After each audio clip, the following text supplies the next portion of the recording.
Hello दोस्तों, welcome again.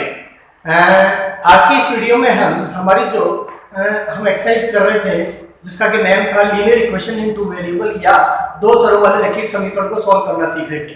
अब से पहले वाले जो 3 वीडियो बने हैं और चौथा जो इंट्रोडक्शन वीडियो था उसमें हमने linear equation in two variable को सॉल्व करने की पहली विधि के बारे में जाना था, पहले मेथड के बारे में जाना था जिसका कि नाम था ग्राफिकल मेथड, जिसको कि हम आलेखी विधि या ग्राफीय मेथड के नाम से भी जानते हैं।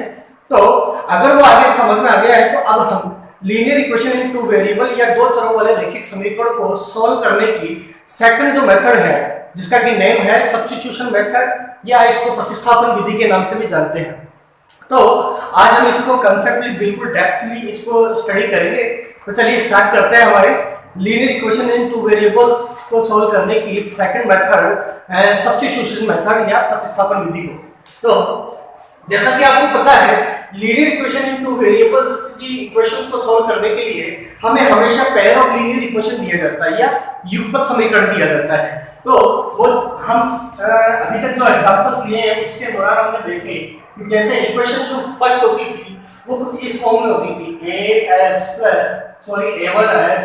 b1y plus c is equals to 0, है ना। इसी तरह से जो दूसरी इक्वेशन तो दी जाती थी हमें a2x plus b2y plus c2 is equals to 0। तो इस तरह से सबसे पहले आपको क्वेश्चन में दो इक्वेशन जरूर दी जाएगी। अब क्योंकि इस इक्वेशन का नाम क्या है, सब्स्टिट्यूशन या प्रतिस्थापन। तो सब्स्टिट्यूशन का मतलब हमें पता है कि सब्स्टिट्यूशन का मतलब क्या होता है, जब हम किसी एक चीज को उठा करके किसी दूसरे के प्लेस पे पुट कर देते हैं तो उसको सब्स्टिट्यूशन कहा जाता है। तो सेम हम करेंगे भी इस कंसेप्ट में यही कि हम क्या करेंगे, किसी भी एक इक्वेशन, दोनों में से यह जरूरी नहीं है कि हम किसी इक्वेशन को उठाएं, जो भी आपके मन में आ रहा है वो इक्वेशन आप उठा सकते हैं और उठा करके सबसे पहले उसको आप चाहे तो x के फॉर्म में कन्वर्ट कर दीजिए पूरी इक्वेशन को, या चाहे y के फॉर्म में कन्वर्ट कर दीजिए। तो जब x और y के फॉर्म में एक इक्वेशन को कन्वर्ट कर दोगे तो जो भी x और y के फॉर्म में आंसर आएगा उसी आंसर को हम जिस इक्वेशन को अभी तक हमने काम में नहीं लिया है सेकंड इक्वेशन को, उस इक्वेशन में x या y की जगह जो भी आपने मान निकाला है हम डायरेक्टली उस जगह उसको सब्स्टिट्यूट कर देंगे, प्रतिस्थापित कर देंगे। इसी वजह से इसका नाम प्रतिस्थापन विधि या सब्स्टिट्यूशन मेथड रखा गया है। तो आप समझ रहे हैं मेरी बात को, एक बार और समझ लीजिए। जैसे मान लीजिए हमारी यहाँ पे a1x plus b1y plus c equation को हमने एक इक्वेशन को ले लिया। जैसा कि मैंने कहा सबसे पहले आपको क्या करना है, किसी भी एक इक्वेशन को उठाना है और उसको x या y के फॉर्म में कन्वर्ट कर देना है। जैसे मान लीजिए हमें x के फॉर्म में कन्वर्ट करना है तो बाकी बचे हुए सारे टर्म्स को हम 0 के साइड ले जाएंगे। तो -b1y और -c, इसी तरह से हमें x की वैल्यू चाहिए तो -b1y -c अपॉन a1। तो इस तरह से आपने देखा हमने x की फॉर्म में इसको कन्वर्ट किया तो x को y की फॉर्म में कन्वर्ट कर तो ये हमारा आंसर है। आप चाहे तो y के टर्म्स में भी इसको निकाल सकते थे और y के लिए भी x के टर्म्स में इसको निकाल सकते थे।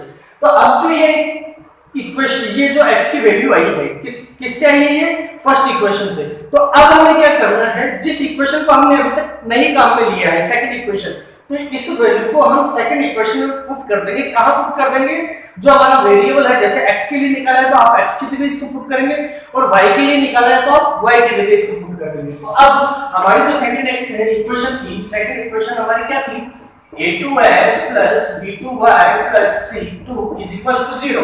तो आपको क्या करना है, इस पूरी इक्वेशन में x कहां नजर आ रहा है, आपको सिर्फ इस फर्स्ट टर्म में x नजर आ रहा है। तो बस आपको करना क्या है, इस x की जगह ये जो वैल्यू आई थी ऊपर वाली -b1y -c upon a1 plus बाकी की इक्वेशन को वैसे ही रखते हुए आप सॉल्व कर दोगे। अब जैसे ही इसको सॉल्व करोगे अच्छे से तो यहां से, क्योंकि अब हम ध्यान से देखेंगे तो इस पूरी इक्वेशन में अब केवल एक ही वेरिएबल रह गया। पहले तो दो वेरिएबल था लेकिन इस प्रतिस्थापित करने के बाद में आपको पूरी टर्म में अब देख लीजिए x यहां पे पूरी तरह गायब हो चुका है। अब ये सिंपली y वेरिएबल की एक सिंपल लीनियर इक्वेशन हो गई है। तो किसी भी लीनियर इक्वेशन में अगर सिर्फ एक ही वेरिएबल होता है तो हमको उसको निकालना और उसको सिंपलीफाई करना बहुत ही इजी हो जाता है। तो यहां से आप वापस y की वैल्यू निकाल लेंगे, y की वैल्यू मिल जाएगी यहां से इसको सॉल्व करने पे। अब जैसे ही y की वैल्यू आपको निकलेगी वापस से आपको क्या करना है, क्योंकि x की वैल्यू भी आपको निकालनी है तो इस y की वैल्यू को वापस जहां से आपने x को पुट करने के लिए वैल्यू निकाली थी इसमें वापस से आप y की वैल्यू पुट करोगे, देखिए ये y आ रहा है इसके अंदर, तो y पुट करने पे आपको x की वैल्यू भी मिल जाएगी। तो आई थिंक अगर ये सिंपल कंसेप्ट क्लियर है तो हम अब अभी नहीं भी क्लियर हुआ तो भी कोई दिक्कत नहीं, हम एग्जांपल के थ्रू इसको और अच्छे से समझने की कोशिश करते हैं। चलिए हम एक एग्जांपल ले लेते हैं यहीं पे, इसी को हम एग्जांपल के थ्रू समझेंगे। ये हमारे एग्जांपल में दी हुई है दो इक्वेशन, तो आप चाहे किसी, मैंने जैसा कहा कोई सी भी इक्वेशन को आप ले सकते हैं। पहले मैंने कर दी इक्वेशन नंबर फर्स्ट पे, ये इक्वेशन नंबर 2 3, तो कोई सी भी एक इक्वेशन को ले लीजिए और उसको x या y की फॉर्म में कन्वर्ट कर दीजिए। तो चलते हैं हम हमारी पहली इक्वेशन को ले लेते हैं, है कि इक्वेशन फर्स्ट है ना, इक्वेशन फर्स्ट को ले रहे हैं। इक्वेशन फर्स्ट हमारी क्या थी, 0.2x + 0.3y = 1.3। तो मैंने क्या कहा था, x या y की फॉर्म में कन्वर्ट करना है। जैसे आप मान लीजिए आपको x को y की फॉर्म में कन्वर्ट करना है, तो x वाली टर्म को इधर रख लिया, बाकी सबको उधर रख देंगे। तो इधर 1.3 था, ये -0.35 हो जाएगा उधर जाके। हमें वैल्यू x की चाहिए यहां से, तो यहां पे 0.2 इससे मल्टीप्लाई है, उधर जाके किसमें हो जाएगा, डिवाइड हो जाएगा, ये 0.2। अब इस तरह से आप देख पा रहे हैं हमारे पास यहाँ x की वैल्यू आ चुकी है। इसको आगे काम में लेंगे, इसलिए इसको इक्वेशन नंबर 3 दे देते हैं। और अब हम उस इक्वेशन को लेंगे जिसको अभी तक हमने काम में नहीं लिया है। किसको नहीं लिया है, सेकंड वाली इक्वेशन। नाउ इक्वेशन 2, अब सेकंड वाली इक्वेशन को काम में लेंगे। सेकंड इक्वेशन हमारी क्या थी, 0.4x + 0.5y = 2.3, यही थी।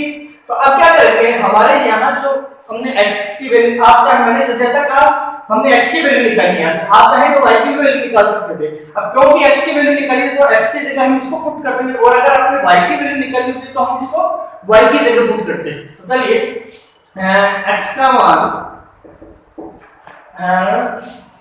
रखने पर अब हम इसमें जहां पे भी x आ रहा है उसकी जगह ये पुट कर देंगे। तो हमारे जो 0.4 आगे x दिखाई दे रहा था, तो x की जगह क्या रख देंगे, 1.3 - 0.3y / 0.2, इसी तरह से प्लस 0.5y = 2.3। और इस क्वेश्चन को आप डेसिमल, अब क्योंकि डेसिमल लगने से थोड़ा क्वेश्चन टिपिकल सा लगने स्टार्ट हो जाता है, तो आप चाहे तो स्टार्टिंग में इस डेसिमल को भी हटा सकते थे। जैसे हर इक्वेशन को 10 से मल्टीप्लाई करते हैं, डेसिमल हटाने के बाद तो ये डेसिमल को गायब भी कर सकते थे, लेकिन हमने नहीं किया तो भी कोई प्रॉब्लम नहीं है, हम आंसर तक इजी वे में पहुंच जाएंगे। तो चलिए आगे करने की कोशिश करते हैं। और 0.2 से 0.4 कितने टाइम कटेगा, 2 टाइम, ये 2 टाइम, हाँ तो 2 टाइम गया। अब चलिए इसको एक बार दोबारा से इसको लिख लेते हैं। हमारे क्या बच रहा है यहाँ पे, 2 1.3 - 0.3y + 0.5y = 2.3। तो आप अब इसको मल्टीप्लाई करेंगे, ब्रैकेट को 2 से मल्टीप्लाई करेंगे, ये हो गया 2.6 माइनस 0.3 को 2 से किया तो 0.6y + 0.5y = 2.3। तो इसको और सिंपलीफाई करते हैं और इसी सरल कर लेते हैं। देखिए नंबर को हम नंबर की साइड भी इसको ट्रांसफर कर सकते हैं। तो इधर देखो y वाली टर्म और ये भी y वाली टर्म, तो आपको दिख रहा है 0.6y में 0.5y ऐड करेंगे तो क्या आएगा, 1.1 आ गया, हाँ 1.1y आ गया। तो चलिए यहाँ तो हमारे क्या बच रहा है, सॉरी इनके साइन अलग थे, बेटा साइन अलग थे, ये प्लस ये माइनस का था वो प्लस का था, तो माइनस करना था हमें, सॉरी। तो यहाँ से जो बच रहा है 0.1 बच रहा है, 0.1y। तो इसकी जगह को हमने लिख देंगे -0.1y, ये 2.3, इस 2.6 को नंबर के साइड फेंक दे, 2.6 ट्रांसपोज कर दिया। आगे हम देखते हैं यहाँ से, देखिए दोनों साइड y की वैल्यू निकाल लेंगे, तो -0.1, हाँ 2.3 में से 2.6 नहीं जा सकता, लेकिन 2.6 में से 2.3 जा सकता है। तो इस तरह से यहाँ बच रहा है 0.3 बच रहा है, वो भी क्या, माइनस का। तो चलिए y की वैल्यू क्या आ रही है यहाँ से, y = -0.3 अपॉन 0 देखो माइनस से माइनस क्रॉस आउट तो पॉजिटिव हो गया, और इसलिए 0.1 से 0.3 जैसे डेसिमल हटा लेते हैं, इसका डेसिमल हटाते ऊपर 0 और इसका डेसिमल हटाते नीचे 0, तो 30 में 10 का डिवाइड करना है, तो 30 में 10 का डिवाइड करते क्या आ गया, 3 आ गया। मतलब कि आपके पास अभी y की वैल्यू, जो दो वेरिएबल की वैल्यू निकाले थे x एंड y, तो आपको y की वैल्यू तो मिल चुकी है। अब x की वैल्यू निकालने के लिए आपको क्या करना है, बस इस t को क्या करना है, देखिए जो हमने सबसे पहले जो काम किया था, x की वैल्यू निकालने के लिए जो सब्स्टिट्यूट करने के लिए जो वैल्यू बनाई, वहीं पे जाके आपको y की जगह क्या प्लस कर देना है, जो आपका आंसर आया है 3। तो चलिए now putting value of y in equation का नाम क्या था, ये 3 नाम दिया था हमने, इक्वेशन 3। तो हमारी इक्वेशन 3 क्या थी, x = 1.3 - 0.3y अपॉन 0.2। तो यहाँ पे हम y की जगह क्या पुट करने वाले हैं, 3। तो y का मान रखने पर, तो x = 1.3 - 0.3, y की वैल्यू क्या आ रही थी, 3, तो हम 3 पुट कर देते हैं अपॉन 0.2। सो यहाँ हो गया ये 1.3 - 0.3 को 3 से मल्टीप्लाई किया तो 0.9 अपॉन 0.2। तो 1.3 में से 0.9 गया तो 0.4 अपॉन 0.2। तो चलिए इसका डेसिमल अटैक कर सकते हैं, डेसिमल अटैक ऊपर 0 और ये डेसिमल अटैक नीचे 0। तो 40 में 20 का डिवाइड करने पे क्या आएगा, 2। तो इस तरह से आप देख पा रहे हैं x की वैल्यू आपकी 2 आई है और y की वैल्यू पहले आपने क्या निकाली थी, 3। तो इस तरह से हमने सब्स्टिट्यूशन मेथड लगा करके इस क्वेश्चन को सॉल्व किया है। तो बहुत ही इजी कांसेप्ट है, बहुत ही इजी मेथड है, इसको अप्लाई करने में और समझने में मेरे हिसाब से कोई दिक्कत नहीं होनी चाहिए। इसको हम एक और एग्जांपल के थ्रू सॉल्व करते हैं, हम एक एग्जांपल और कर लेते हैं ताकि ये हमारा और अच्छे से क्लियर हो। हाँ तो दोस्तों ये हम दूसरा एग्जांपल ले रहे हैं हमारे सब्स्टिट्यूशन मेथड को समझने के लिए। सबसे पहले हम देख लेते हैं हमारे सही फॉर्म में है कि ax + by = c की फॉर्म में, बट हम चाहते हैं ये डिनोमिनेटर्स दिख रहे हैं आपकी बार में। पहले की इक्वेशन में हमें हर में कुछ भी नजर नहीं आ रहा, तो इसलिए हमने स्टार्ट कर दिया था। वैसे तो कोई प्रॉब्लम नहीं, आप इसको भी इस तरह से कर सकते हैं, लेकिन हो सकता है कि आपको अगर डिनोमिनेटर या हर में कुछ दिखाई देने की वजह से कहीं न कहीं मल्टीप्लाई या डिवाइड में आप गड़बड़ी कर सकते हैं। इसीलिए सबसे अच्छा तरीका तो यही है कि आप डिनोमिनेटर में कुछ भी ना रखें तो बेटर है। तो हम कोशिश करते हैं डिनोमिनेटर को हटाने की। तो आप देख पा रहे हैं यहाँ 3 है, यहाँ 2 है फर्स्ट इक्वेशन में। इक्वेशन में फर्स्ट थी, इस इक्वेशन में 2 और 3 दिख रहा है, तो आप बताइए 2 और 3 का एलसीएम लेने पे क्या आएगा, 6 आएगा। तो हम क्या करेंगे, 6 से अगर हर टर्म को मल्टीप्लाई कर देंगे तो अपने आप ही ये नीचे की जो हमें डिनोमिनेटर दिख रहे हैं वो गायब हो जाएंगे। तो चलिए करते हैं। हमने 3x अपॉन 2 को मल्टीप्लाई किया 6 से, 5 अपॉन y अपॉन 3 को मल्टीप्लाई किया 6 से, और माइनस को वो भी 6 से मल्टीप्लाई किया। तो इस तरह से आपको जो इक्वेशन मिल रही है, ये देखिए 2 3 जा, तो 3 3 जा 9x हो गया।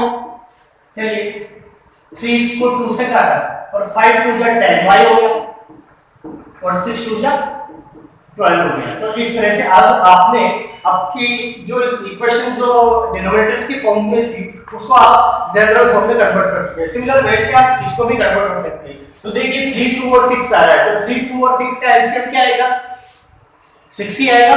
तो 6 आएगा तो इसमें भी हम सेम प्रोसेस करेंगे, 6 से ईच टर्म को मल्टीप्लाई कर देंगे। तो x upon 3 multiply by 6 plus y upon 2 multiply by 6 and 13 upon 6 multiply by 6। तो देखिए क्या आता है, 3 2 जा 6, तो सबसे पहले 2x आ चुका है आपका, फिर 2 3 जा 6, 3y आ चुका है आपका, फिर 6 से 6 क्रॉस आउट कर लिया, ओनली 13 बच गया। तो आप देख पा रहे हैं आपकी इक्वेशन फर्स्ट ये आ गई, इक्वेशन सेकंड ये आ गई।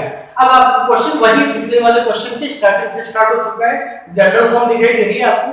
अब बस करना क्या है, कोई सी भी एक इक्वेशन को लेकर उसका x या y की फॉर्म में बदल देना है। तो कोई सी भी एक इक्वेशन ले लेते हैं, टेकिंग, चलिए मान लीजिए इस बार इक्वेशन 2 ले लेते हैं, पहले फर्स्ट ली थी, अब की बार 2 को ले लेते हैं, कोई फर्क नहीं पड़ता, किसी भी ऑर्डर में आप ले सकते हैं। तो हमारी इक्वेशन नंबर 2 थी 2x + 3y = 13। तो इसको अब इस बार भी हम पहले x को y की फॉर्म में कन्वर्ट किया था पहले के एग्जांपल में, इस एग्जांपल में हम y को x की फॉर्म में कन्वर्ट करते हैं। देखिए तो चलिए y की टर्म को इधर रख लेते हैं, 13 - 2x हो गया।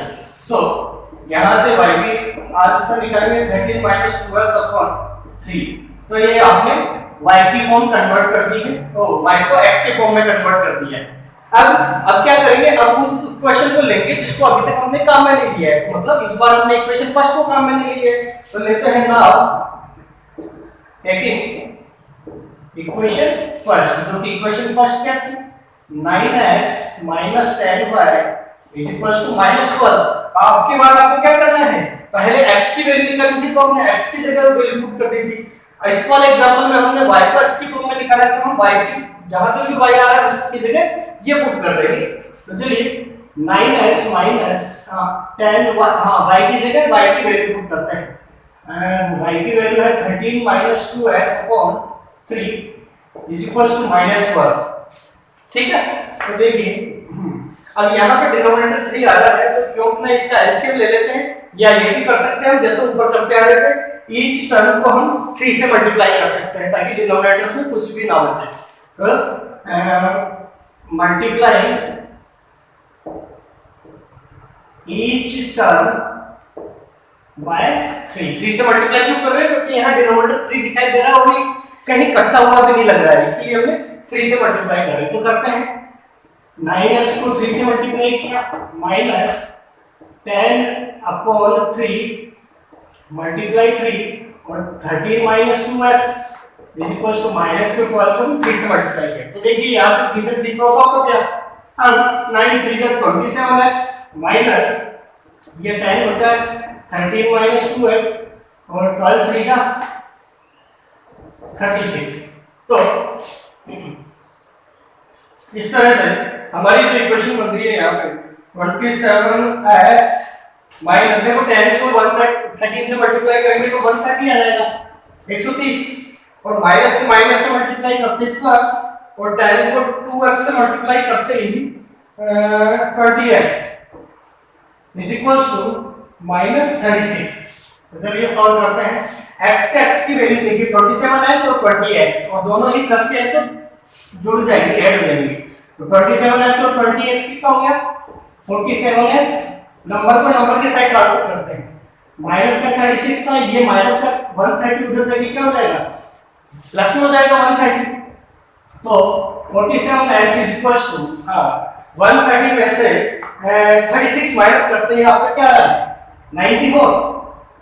94 आ रहा है प्लस का। सो x = 94/47।